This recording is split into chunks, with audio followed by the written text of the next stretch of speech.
Hola. Hey there, I'm John Sarakis, and this is The Climb, brought to you by the Digital Mastermind. Our show is about journeys. We have conversations with digital marketers, technologists, agency owners, general marketers, anybody that can give you the tips and tricks that you need to be more successful at doing whatever it is that you do in the marketing and business space. So if you want to join our tribe, go ahead and shoot me an email. And our tribe is the Digital Mastermind. We meet once a year. We stay in constant contact via Slack group, and we have bi-weekly phone calls. But go ahead and shoot me an email, john@digitalmastermind.com. That's Jon. Or, which we would also love, is if you go ahead and follow us on Facebook and YouTube so you can get updated whenever this show is live. So, as this show is being live, we welcome all interaction. So go ahead and throw some comments, whether you're watching this on Facebook or YouTube, and we'll go ahead and address those immediately. So anything you have to say, whatever is on your mind, go ahead and please share. Today's episode is one that, for me, brings up mixed emotions. It's about RFPs. And I have a long history of losing RFPs. In fact, I would say that I suck at RFPs, at winning them, that is. It seems like we put together a hell of a deck when we do them.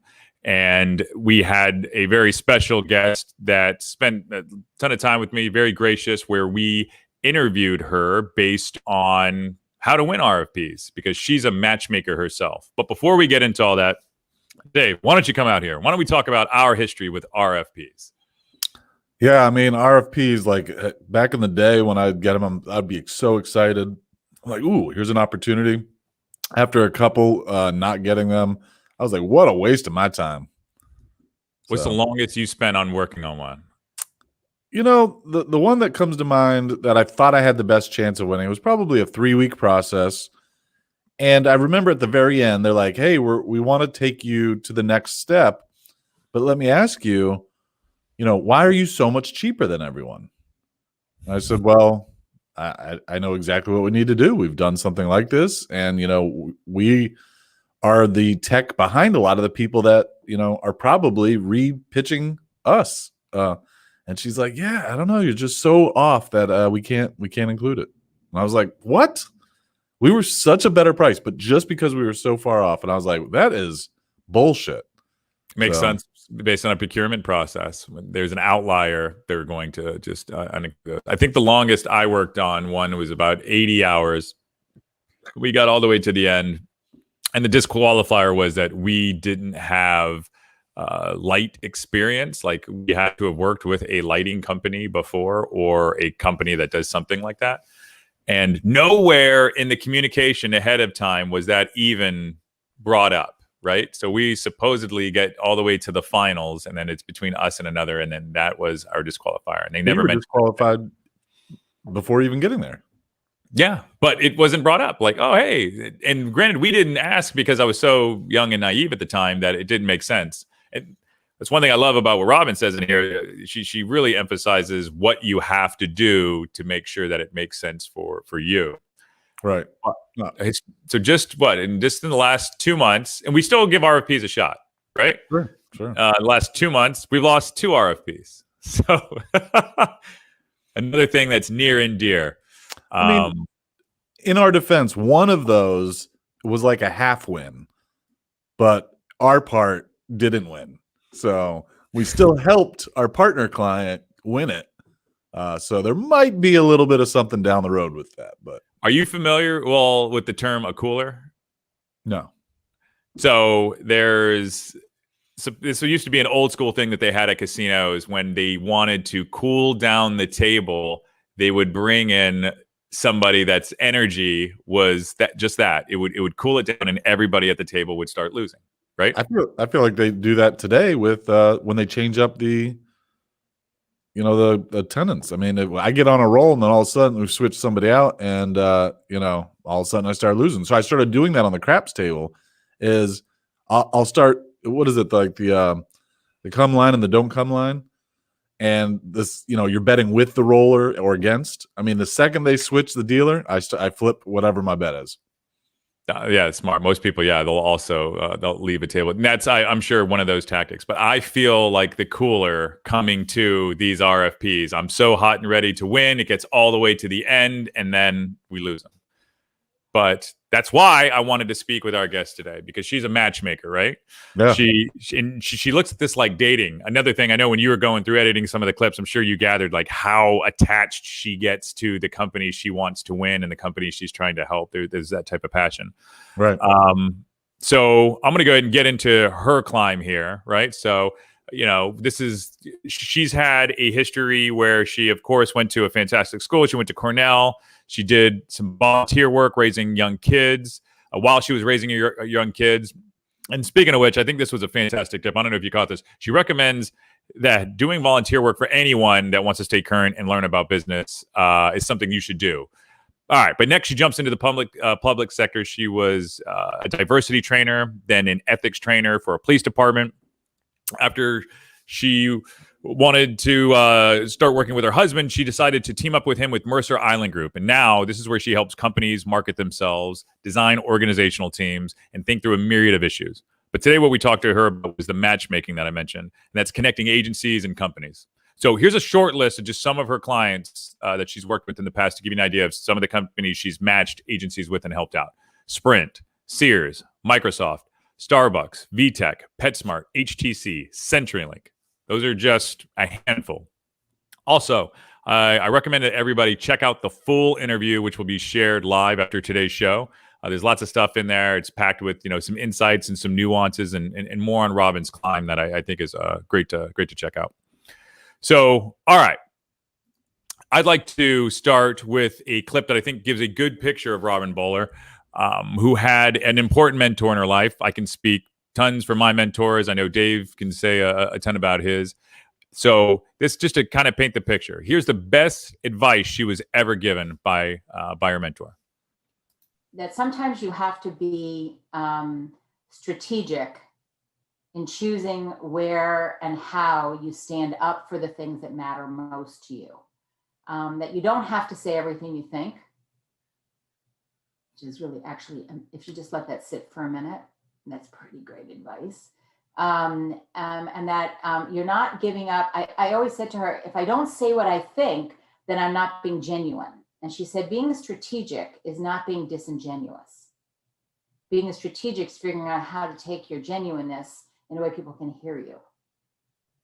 And that was the best advice I ever had. Strategy right there. So everything that we're going to go through today, she thinks of things through a strategic mind. And Dave, I'd like to get your opinion based on what's the best advice you're ever given by a mentor? If it feels like it's not going to work, pull off the Band-Aid. And it came with employees. I knew in my gut it wasn't going to work out. I saw it in the day to day it wasn't working out. And I was telling my mentor, I'm like, what do I do? How do I get this? And he goes, look, if you don't feel it's going to work right now, pull the Band-Aid and move another and pivot it to another direction. Just rip it off. And I've done that ever since. That's great advice. Mine was don't get married. So you don't listen to your mentor. And it wasn't about the traditional marriage, right? It was don't ever get married to your ideas. If you're completely attached to it, you're just going to fight it and you're just going to resist everybody. So just realize that there's always going to be something better out there. Okay, yeah. I can get with that. And speaking of marriage, you talked about matchmaking. This next clip explains what does matchmaking mean and what does that look like in Robin's world, matching up companies and agencies. So one of the things that we do is clients come to us and say, hey, I need a new advertising agency. I need a new social agency. I need a new PR agency. And so what we do is we get to know a lot about the company, a lot about the marketing team, a lot about the team that's going to work with that agency. And then we sort through and file through and assess tons and tons of agencies.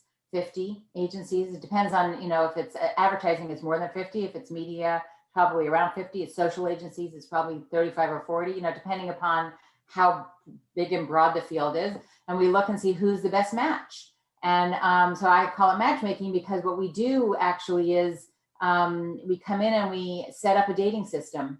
If I take the metaphor all the way through, and we representing the client, the person who's looking for a partner, we then bring in viable candidates that are eager to meet this partner and think that they would be the right match. And so we do all the vetting, and we create the process to help the client assess, okay, so of these 10, let's make a short list of people we want to meet. And then we set up meetings and opportunities for them to get to know each other better. I mean, just staying with that dating metaphor, that's really what we do, is we set up the process, we facilitate the process to help the agency show itself the best that they can, and the client to be able to assess the best of the agency. Because what's really heartbreaking is when an agency that should be able to win a piece of business loses because they pitch poorly. That's just a heartbreaking situation. So we try to help the agencies, present themselves in the very best light that they can. I think we need to hire Robin. Yeah, I mean, it's definitely the polish. She's helped make sure that you've got the polish you need to win the business.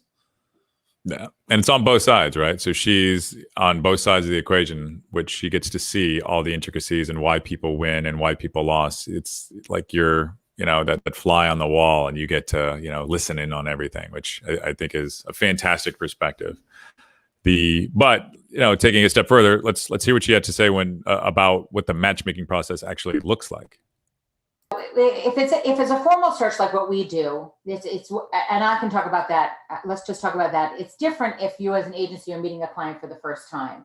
So we'll set that aside for a minute. But if you're doing it through a search consultant like us, or even a procurement-driven review, because search consultants only run about 25%, I think, of all reviews in a year. The rest are run by the company themselves. So if you get approached to say, hey, we're looking for a new agency, first up for us, right? What we look for, we do the research in advance. So we will have been through your website. I mean, we know a lot of agencies already, but we always do original research every time because, or desk research, I should say, because there's always changes in the agency world. This one's out of business. This one merged with this one got acquired, right? There's a new player in town, or, the talent from this agency went out and formed their own agency. So this agency is not so good anymore, whatever that. It's very fluid. So we always check to see what's going on. And we also want to know who are current clients, because there are also conflicts, right? So if I'm representing, for instance, Nike, which I'm not, but if I were, I then could not bring in an agency that represented Adidas or Puma or any of the competitors, right? So we have to know who these agencies are working with, what capabilities they have. We look for case studies on websites. And then we also know a lot of agencies, right? But in all the agencies, the hundreds of agencies that I actually know, I still check, because things change. Like last time I worked with this agency, that executive creative director is gone. Let me see what the creative looks like today, right? Because I can't recommend the creative the way it was when it was a different ECD. Maybe it's better, maybe it's worse, that kind of thing. They have a new chief strategy officer. Okay, so maybe these guys actually do strategy now. They didn't used to. Right? So what does that look like? So we do all that homework, and we bring to our client a list of agencies that are vetted and scored against the needs assessment that we write for them. So the first date essentially is us reaching out, asking you to sign an NDA, so that before we tell you who the client is, you sign an NDA with us, you sign the NDA, and we say, hey, company X is looking for a media agency or whatever kind of agency you might be. And we're running a review.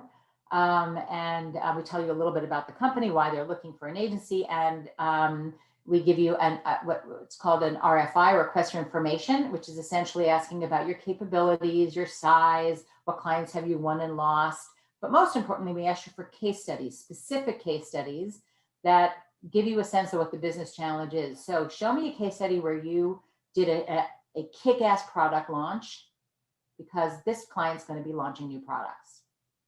And show us the results. Show me a case study where you were able to create differentiation in a very competitive field, because maybe it's a telecom company. I mean, they all sound the same, right? So show me or grocery, show me how a very competitive field, whatever that might be. So we ask for case studies. It's really interesting because we send these out, right? We ask some agencies to respond, are you interested, in 24 hours? And I would say if we ask 10 agencies, 9 of them don't call us. They just respond yes or no. 1 will call and say, so, are you guys willing to answer some questions? Of course we're willing to answer questions. So my favorite question is, are these nice people on the client side? There's one agency that always asks me that question. Is the client nice? Always. Which I think is like, okay, yeah, they only want to work with nice people. So I love that. Yeah. They also ask, so how big is the budget, which is very legitimate. Or they might ask, why are they looking for a new agency right now? Who are the decision makers? What's going to be most important to them?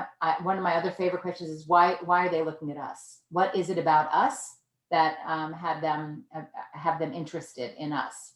So we go on. Now we have our 10. They send in their responses. We grade those. We score them, and then 4 are chosen to move forward. Those 4 sign an NDA with the client. And then we send a request for a proposal, which will be a presentation. In today's world, it's a Zoom presentation. They used to be in person. They will be again sometime soon, I hope. It's usually a business challenge of some kind, like we're getting ready for holiday, and here's all the parameters, and then they're going to share files with you. And so they'll give you a business challenge of some sort. We set up a Q&A call, an hour with each agency. We also try to do what we call a tissue session, which is essentially a second session where the agency can present their early strategic thinking or even some early creative ideas. And then there's the presentation itself. So there's a little bit of dating that happens along the way. The Q&A is one, the tissue session is another, and then the presentation is the big date, right? It's the prom. Where you come in and you get a chance to meet in person. Now, in pre-COVID world, we would then choose final 2 and go visit the agencies in their space to get to understand kind of how they work and what it feels like. And but we don't get to do that anymore. So we usually do a follow-up on Zoom. So kind of like a final date with the final 2, and then a decision gets made. Very thorough process with tons of different moving components and machinations. I think one of the interesting undercurrents of all that is the people part. I've always been one of those that goes back and forth of whether you should have that people page on your website. And we get into websites later, but people are a company. So I find it interesting that she is continually looking at that piece and making the decisions of who she matches with. All right. So got another clip in here. Speaking of me earlier, all of my failures, this is what Robin says, where do agencies typically fail and how can they pitch better? These are her tips, which I think are fantastic. All right. So marketing has to deliver on business goals and objectives. And so when you think about what does an agency do, an agency helps a marketing team or a CMO, and in many cases, figure out how marketing is going to deliver on business goals and objectives. So if the agency doesn't understand what marketing's role is in the business, the agency is just a me too, right? So if every agency comes in and just presents their capabilities, honest to God, it's a sea of sameness. But who stands out for me, like if I'm looking for a partner, who stands out for me is who I believe is going to best help me meet my goals. Who's going to get in the foxhole with me and figure out all the gnarly stuff that we need to do to be able to impress the C-suite, impress the owner. Who's going to get in the foxhole with me and figure out strategically, how do we get more traffic into our stores or onto our website? Who's going to get in the foxhole with me and help me figure out how we just sell more stuff, right? That's what I want if I'm the client. I want a partner who's going to solve the business issues. I'm going to assume that if I'm talking to you, you have certain capabilities or I wouldn't be talking to you already. And when the time comes, I'm going to ask you about how you do what you do. But first, you have to convince me that you actually could partner with me by showing me that you understand my industry and you understand my target audience, and you understand my business. Then we'll have a conversation about you. You got to dig in and just own it, and you got to invest the time to really show them that you understand the problem. And I could say that, you know, we've done that, but I think it's more of looking back where I think we could fix it. And something I'm usually good at during the sales process with our team is, you know, knowing where we're at during the sales or during the entire process. But at the other, you know, side of that, checking in and making sure that our insights are landing the way that we want them to. One of my favorite aspects of everything we do is really digging into the business model of the client and really understanding how they do what they do, how they make money. What is their process to make money? And I love exploring that, especially when it's something unique that I've never seen. I mean, I really geek out about that. And then when I really understand it, then I really can bring genuine value to their processes and their business to really grow. I mean, that's what we're doing here. So I love it. Yeah. And a little anecdote to that, just in the last week, we tried to talk somebody out of their business idea because we've seen it fail twice before. We're still in talks with this person to build something for them. And just yesterday, we had a call with a large law firm that has an interesting model where they are they're like a salon or a barber where you're not an employee, you're just under their moniker, their umbrella, and you only get what you bill. It's not necessarily where you're an hourly or salaried employee, which I found was interesting. Never heard of that before. So it's almost like they're buying into the infrastructure of a law firm without reaping the benefits of the other lawyers' work. Exactly. Yep. It's this brand that they all keep building up. Yeah, that's a smart idea. All right. So next thing is, you know, should you respond to an RFP? The quandary that our advice to agencies is, if you can't really put in a great showing, say no. Say no. If you go to win and put everything in that you need, and choose your team to work on the pitch and make sure that they understand this is nights and weekends. And we're going to do everything we can to win it. And it's going to be extra time. It's on top of your regular workload, or if we can move some of your workload off, that's fine. But don't do this and think, all right, let's do it. I remember one agency said, hey, we didn't put it, an agency that should have really been in the final four.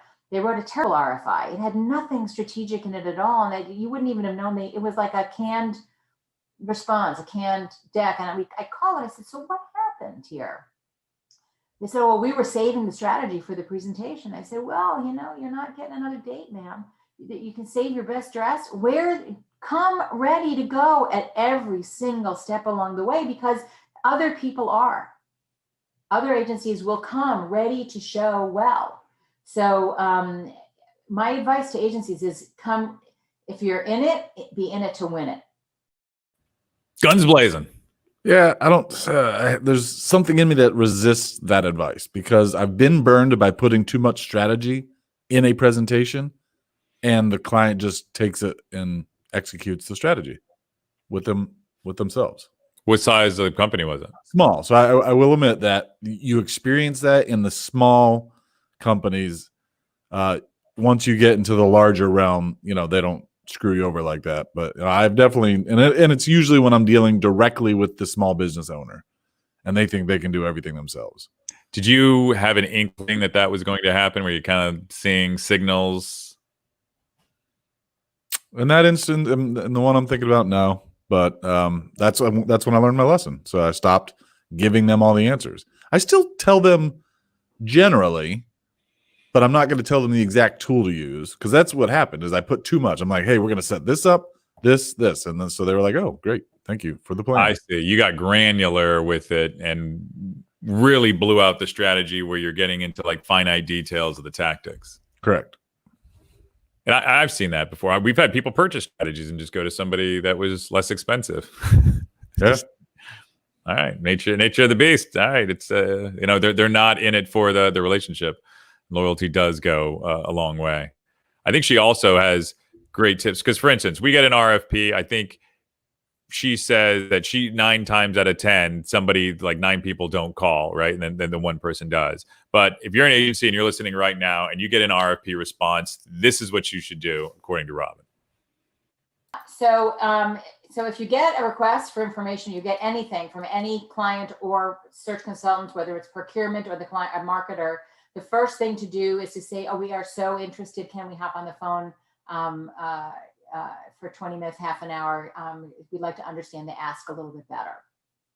And you put together those questions that you think you're going to need to know to be able to write a great RFI. So that's where you're going to ask all those questions. So why now? What are you hoping, you know, a year from now, how will you know you chose the right agency? That's a really good question, right? What will the agency be doing? What are the business goals and objectives that the agency's on the hook to help deliver? That the marketing team is on the hook to help deliver. This is where you're going to ask all those questions about, you know, have there been changes in the business? And you do your homework first, so you don't come in idiotic, right? You come in and you've done your homework and you say, hey, I noticed that you guys opened 20 new stores last year. Are there plans to open more this year? Right, so that you actually sound like you have some intelligence, and you have questions that you're going to ask them, so that you, even in that Q&A, you're making an impression. Whether it's to the procurement person or a marketer, the procurement people will talk to the marketers and say, hey, these guys were really smart on the phone, or they're going to say, these guys were so rude. All that stuff gets translated. I think another big trend that I'm seeing are companies that just, this has always been the case, but now more so than ever, just send me a price via email. They don't want to get on the phone. A percentage of those are fake. I dealt with one the other day, and it turned out real. The company, it was some pharmacy company, not a big pharmacy. It was more of an e-commerce play. And no, the process is, if you're not willing to have a conversation, then we're not moving forward. And I think that's something that's very important about what she's saying. Have as many conversations and ask as many questions as you possibly can to continually know the client better, and do your homework before you get on that call. And I'll have to give you kudos, because I think you do this really well already. I mean, if a lead comes in or we have an opportunity, I mean, you love jumping on the call, where I'd rather just shoot an email and say, all right, here's my questions. But you know, you do that with all leads and all opportunities, and that's, you know, kudos. Thanks. I appreciate it. All right. So this is a formatting thing, right? So you've probably dealt with this too, right? And granted, when it comes to proposals, there is that, oh, how does this look right? You know, what should this be? Should it be a Word document? You know, should we do this in PowerPoint or Google Slides? And the question I asked her is, all right, what should you respond to an RFP with? You got those questions, you got everything out of the way. Now, what does what you're creating to send over look like? And this is what she said. You know, procurement driven RFPs, RFIs are usually more prescriptive. I always say to any agency, when you get an RFI, if you're thinking, you know what, I don't want to do it in the order that they sent it, because it starts out with all the boring stuff. Ask, do we have to follow the order of your deck, of your questions? If they say yes, then you have to. But like what we say is, here's what we want to know. Send it to us. I don't care what the order is. I don't care if the case studies can be first. I don't care. Just make sure everything I ask is in there. So, and then at the back could be all the, you know, how big are you? What clients did you win and lose? You know, that kind of thing.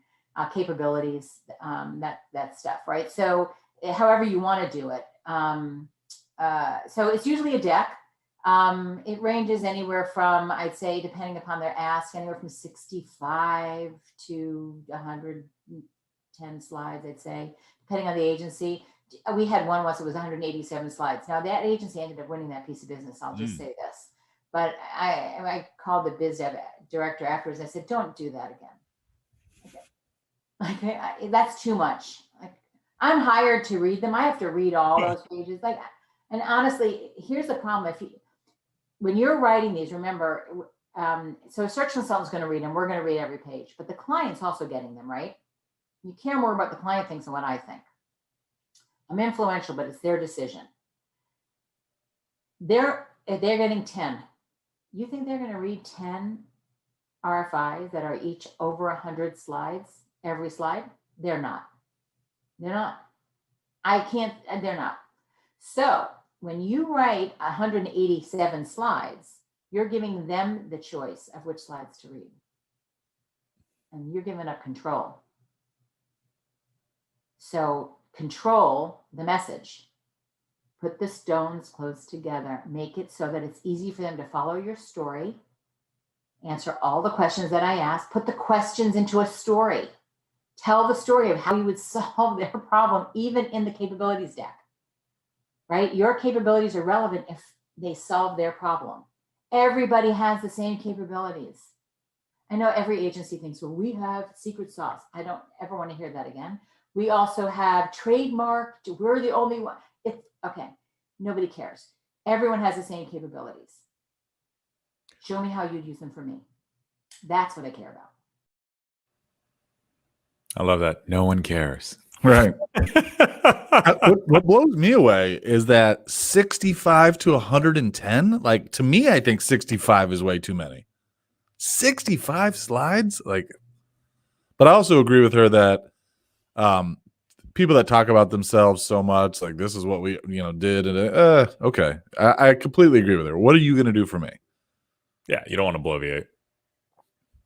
Or where people just show their entire history of everything that they've done. That shows their entire team, and then they go into like 2 slides where it's what they're going to do for you, and then this whopping giant price tag. The other thing too is, I think there's another undercurrent too, is really having somebody in the biz dev that's confident throughout that process, right? If it's just asking the right questions. Does it have to look like this? For instance, is 187 slides too many slides? How many slides should you have? I think those are very appropriate questions to ask the people that you're working with. What are you expecting to see? What is that? And we've talked about this, based on, how to win pitches, not necessarily RFP pitches, but, general pitches. Asking all those questions that move the deal in the direction that you want to, so you're comfortable as well as they are. Yeah. The thing that I liked, and I don't know if it was this clip or the last one, but her quote of what does a marketing agency, or what does an agency look like in a year when you're successful? Like, I love that question, and we can use that for lots of things. But it's like, in a year, what do we need to achieve for you to go, this was a great idea? Like, that's such a good saying. Yep. And I have a similar question that I'll ask. I say, all right, say that we're complete with your project. We've completely knocked it out of the park. You're taking us out to dinner, buying us, the finest steaks with the finest champagne. I was like, what had to happen to make that happen? Yeah, that's excellent.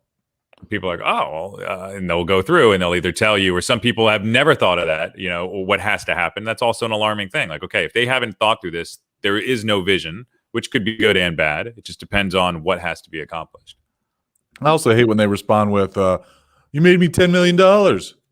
Yeah, it's like, come on, you're not being serious then. Like, what is your success metric that is going to make you have the biggest smile on your face at the end of this? I mean, let's be honest, be serious. And I would love to see a study based on the people that continually use the money piece with whatever question they're asked and their turnover rate. They have to have a high. There's no love. There's no bond. There's no glue. We used to do these in like a branding exercise where we would ask people, about their purpose and get through it. And just the companies that were just so shallow, just, oh, we want to make money. We want to make money. That's what we want. It was just like, I don't know how to help you. Well, where's your soul at? Ultimately, a business goal is ultimately to make profit. So, but yeah, I understand. I completely agree. Which is why I like coming from the technology side of things, and I don't have to get into that branding stuff that is sometimes just for me. That's not my game. I bet though you could answer those questions differently though than just defaulting to money, because to me that's just somebody that's either they're really that shallow, or it's just an insecurity because they're willing to share. And I know we're getting a bit on a tangent here, but For anybody else that's out there that struggles with that question, I'd love to see what your comments are when you get hit with just the surface level money things based on speaking with some of the companies you work with. All right. So she mentions capabilities in there, right? So now showing your capabilities is a mix between case studies and fresh ideas. She's touched on a little bit, but there's more to that. When you're pitching and putting together your RFP response, and this is what Robin has to say about that. Remember who you're writing for. The agencies do this for their clients all day long, every day. You help take communications to a target audience in a way that, it's either, if you're doing media, it's where the client is, right? You want to know where the target audience is. You buy it in the right place at the right time, right? The right media.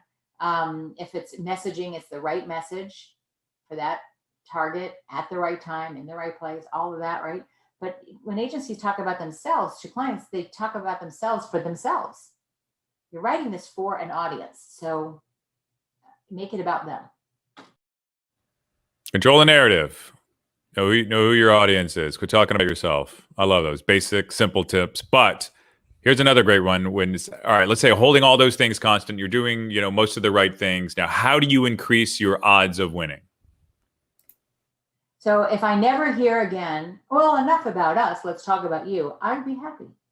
Because it was enough about you before you got here, because we already vetted you. That's why you're here. So if you want to put in somewhere in your deck a couple of slides about yourself for people who are in the room that might not know about you, somewhere in the middle or at the end, fine. But start out with the business challenge. That right away will differentiate you. That's number one.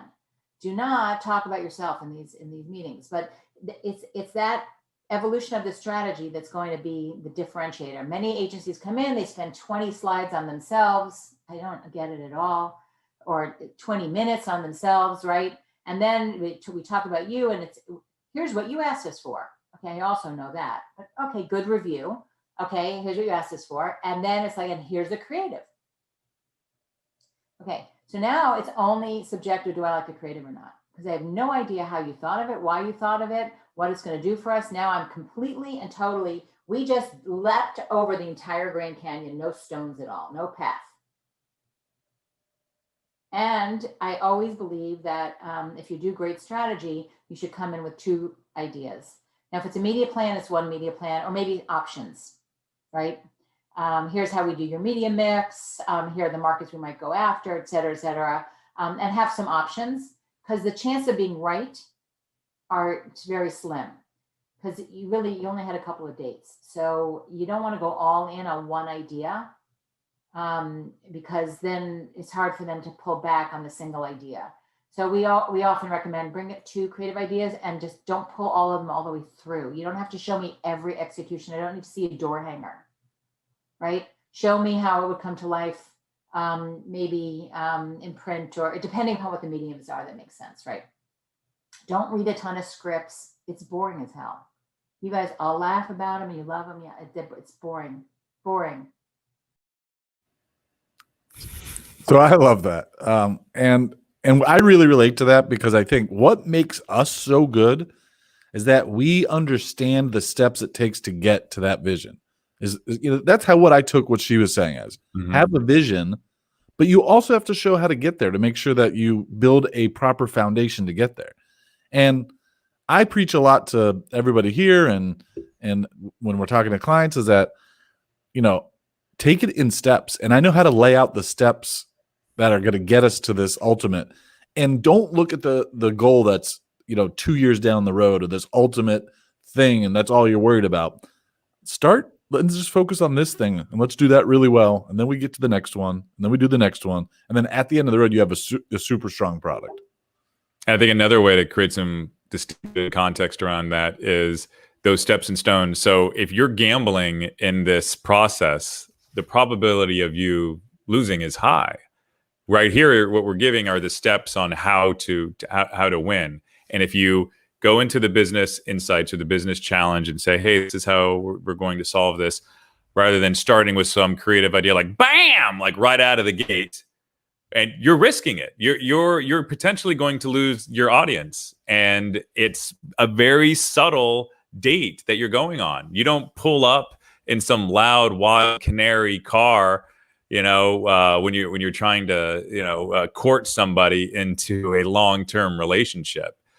Maybe that's their thing, maybe not, but I think it's all right. Be a little bit more subtle, and things will tend to go in the direction you want them to. Woo. Thanks, man. That was unexpected. All right. So we talked about increasing your odds of winning, but back to that point that I was just making, right? So how do you make sure you don't miss the mark? This is what Robin had to say about that. Those Q&As and those tissue sessions are really important, because what are you asking in the Q&A? Don't ask questions like, how long will our presentation be? Don't ask those questions. Ask those to me in an email or call me up. Ask the client questions about their business. Ask them questions about what matters to them. Ask them questions about what's it like to work in your company? What's the culture of your company? Ask them questions about work that's worked, work that they love, that's out there in the marketplace today, right? Ask them, get to know them as much as you can. Ask them what's been the hardest thing about reaching their target audience.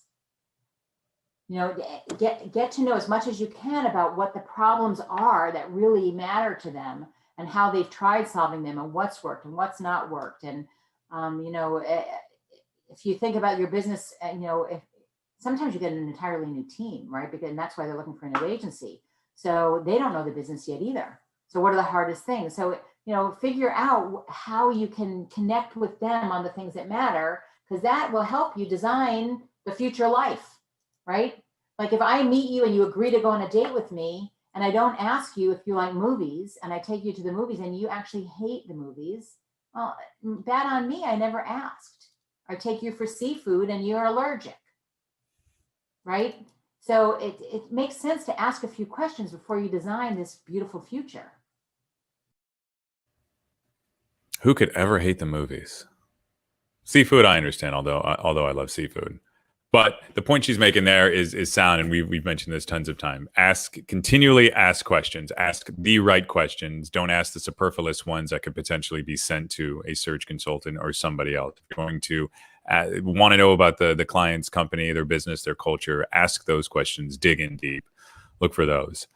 All right, so this is one that I always ask, and I love her response here, and I'm sure this will be close to some of you. How many people are too many people when competing for an RFP?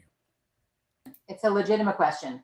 And the reason it's a legitimate question is because if it's a Cal call, we're extended to 20 agencies, don't do it.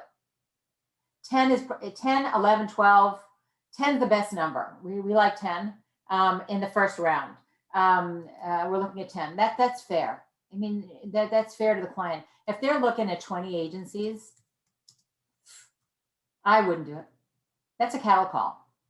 That means they didn't do any work vetting. You have no idea why they chose you. You're just on a list. I wouldn't do it. If they got down to 10, there have to be reasons why they chose those 10, because it's a big world of agencies out there. So if they narrowed it to 10, there's a reason why you're on it, and that's what you want to know. I think the answer to that question is actually more than one.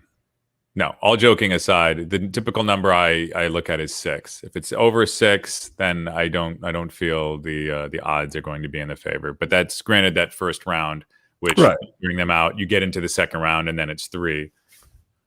Yeah, I don't think I would put a lot of effort into the first round if I knew there was more than 10.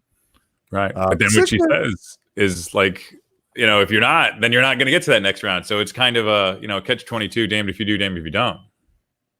I guess that comes down to if you've got a polished, pitch ready to go, and you don't have to put in a bunch of hours into, if you kind of standardize that process so that you can just, ship it out and then that gets you past the first round more than 50% of the time, I think you're good. But would I put together a custom pitch if I knew there was more than 6, 8? Probably not. That's the hard struggle, yeah. And I know some agencies will have like a separate team that does all their pitching, right? And then there's a separate team that does the work, and it's weird, right? So is it you should have your best team trying to pitch the work to win it, or is it a lesser team to, you know, do it. And you're kind of caught between the balance of that. And here's something we talked about, right? Niching. We have it niched. We work in niches. We work in industries. And I love her response to this, to the question, you know, where do niche companies fall in the RFP selection process? Depends on what we're looking for, right? So if we're doing some work for a toy company right now. So yeah, I love agencies that are focused on toy companies. The problem is they're all conflicted. So I'll look there. I'll look at agencies that are focused on particular verticals. If they don't have anyone right now on their roster who's conflicted, that's kind of like the holy grail. That's fabulous. Someone who really understands the industry, who really knows the space. Yes, we'll be very interested in them. But the problem is that often in a vertical, you're conflicted. Now, there are some verticals that are less conflicted than others, right? So like colleges and community colleges, that's a pretty unconflicted space because they're all so geographically, as long as you're not coming in with one that's, you know, in the same exact geography, that would be conflicted because you're pulling from the same students. There might be conflicts there. But there are some verticals, like health verticals. Hey, if you're not, you know, if my client's in the diabetes space, and you know, you guys have done a lot of work with similar either drugs or medical devices that are similar in terms of getting to the consumer or getting to the medical professionals. If you don't have anyone in that space right now, then you're very definitely in consideration. Love that.